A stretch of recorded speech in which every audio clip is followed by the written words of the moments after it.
My name's Ashley Reid and I was a nurse for 50 years and I am on the committee for our Country Hospital Museum, which is where we are today.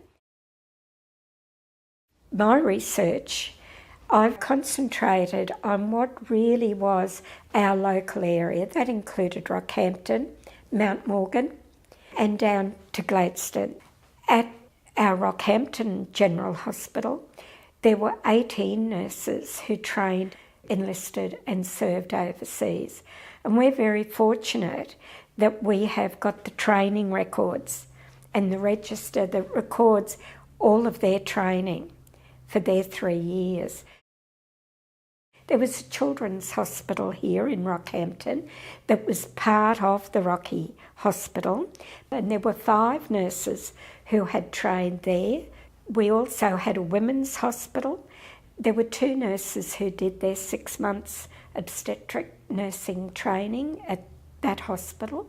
And then from Gladstone, there were 2 nurses, and there were 6 from the Mount Morgan Hospital. So all in all, just our local area had 33 nurses enlist and serve in World War I. There were 9 other nurses who didn't train in our local area, but after they came back from World War I, having not had links here previously, they served with great distinction at the Coast Hospital at Yeppoon and at hospitals here in Rockhampton. So Rockhampton District benefited not only with the return of many of our own that we trained here, but also nurses who had trained elsewhere, served overseas and brought their skills and knowledge back into our district. One can't deny that the war presented an opportunity to travel and to visit places they may not have visited had they not been serving.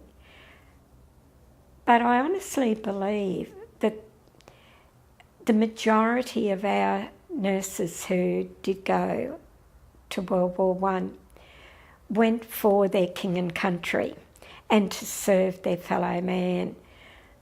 They were exposed to not just travel, not just seeing exciting places. They were exposed to some horrendous experiences. The knowledge and the skills that they would have brought back as a result of their experiences could only enrich the service that they then gave to all their local communities after they returned. We had nurses in Egypt, we had nurses in India and Pakistan. They also served in all the theatres throughout Europe.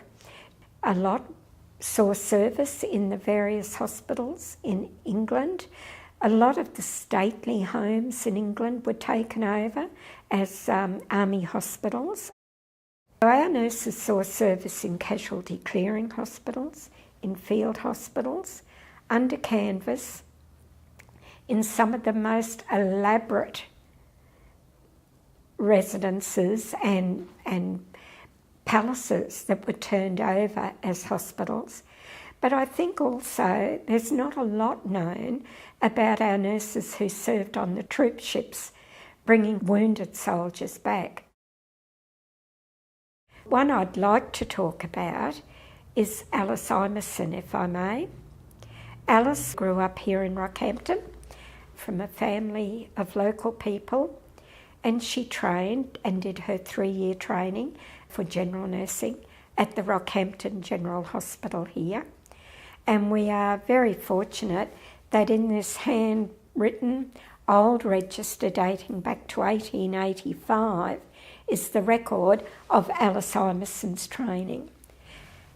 Alice, when she finished her training, she worked and then joined and went overseas. She left from Sydney and went over in 1917.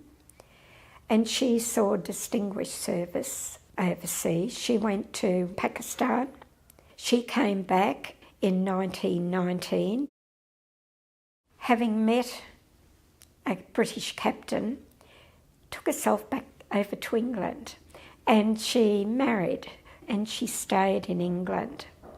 She went on to have her registration and training recognised by the English board, and she worked in private nursing until World War II.